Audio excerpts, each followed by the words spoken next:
Let's talk deloads and did you deload enough? Deloads are a relatively simple concept in the sense that we want to drop fatigue off in order to keep progressing through a program.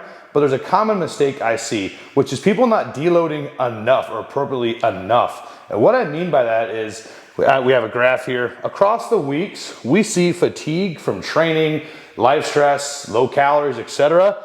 increase across these weeks. At some point, it crosses that critical threshold where now we start to experience symptoms.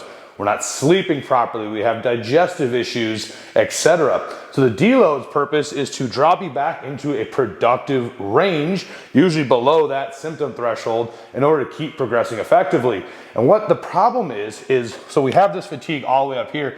People will hit a deload and they'll maybe drop a couple sets, or they end up training way harder than they should be. Food didn't change, sleep didn't change, and they just drop down to something like there, and it's just above the threshold still, or even maybe slightly below. The problem is you have another little bit of time, and that fatigue drives right back up, and maybe even higher than it was before. And so it continues where you don't deload enough, and then you fatigue more, right? And then you're stuck in this cycle of feeling like shit, your joints hurt, you're not sleeping.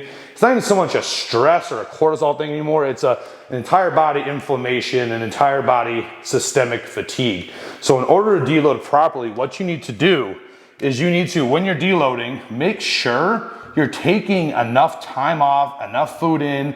Even things like steps matter in a deload. We need to do whatever is necessary to bring you down below that threshold in an adequate way. So if your fatigue is all the way up here, taking a couple sets off might not be enough. You might need to take a full week off. You might need to drop steps drastically, increase food drastically, such that that fatigue can come all the way back down, maybe into where it was at baseline here, so that we can then run another productive cycle of training. So if you don't feel like you're quite deloaded enough after a deload, you're not recovered enough, or you feel like you keep running into like this high fatigue point where you got to keep repeatedly deloading, it's because you're not deloading appropriately and doing it enough, which ultimately over time will get you stuck in that bad cycle where you're not progressing how you could be.